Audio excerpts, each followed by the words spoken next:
বিশ্বনবী একদিন বললেন, ইহুদিরা যে চিঠি পাঠায় অর্থ তো বুঝি না, আরেক ইহুদি আইনে অর্থ করা লাগে। আবার ইহুদিদের কাছে কিছু লিখে পাঠাইতে চাইলে আমরা তো লিখতে পারি না, ইহুদিরে দিয়ে লেখা লাগে। ওরা যে পয়রা শোনায় লিখে দেয়, আমি ওদের বিশ্বাস করি না। আমার নিজের একজন লোক দরকার। বিশ্বনবী দেখলেন মদিনার এই আনসারি সাহাবী হাইলি ট্যালেন্টেড, জ্ঞানের প্রতি তার আকর্ষণ, মারাত্মক আকর্ষণ। বিশ্বনবীর একাডেমিক প্রজেক্টগুলো তিনি হ্যান্ডেল করতেন। যায়েদ বিন সাবিত ছিল বিশ্বনবীর ব্যক্তিগত সচিব এবং দোভাষী।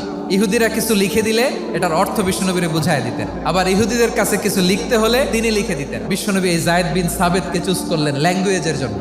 উনি বললেন, যায়েদ, তোমার সফট স্কিলকে ডেভেলপ করতে হবে, তুমি হিব্রু ল্যাঙ্গুয়েজ শিখে ফেলো। যায়েদ বিন সাবিত বলল, বিশ্বনবীর মোটিভেশন আর ইন্সপিরেশন পেয়ে আমি 15 দিনে ইহুদিদের এই হিব্রু ল্যাঙ্গুয়েজ শিখে ফেললাম। এরপরে ইহুদিরা চিঠি লিখে পাঠালে আর কোনো ইহুদি ডাকা লাগতো না, আমি নবীর এটার অর্থ করে বুঝায় দিতাম। আবার ইহুদিদের কাছে চিঠি লেখা লাগলে আমি যায়েদ বিন সাবিত চিঠি লিখে দিতাম।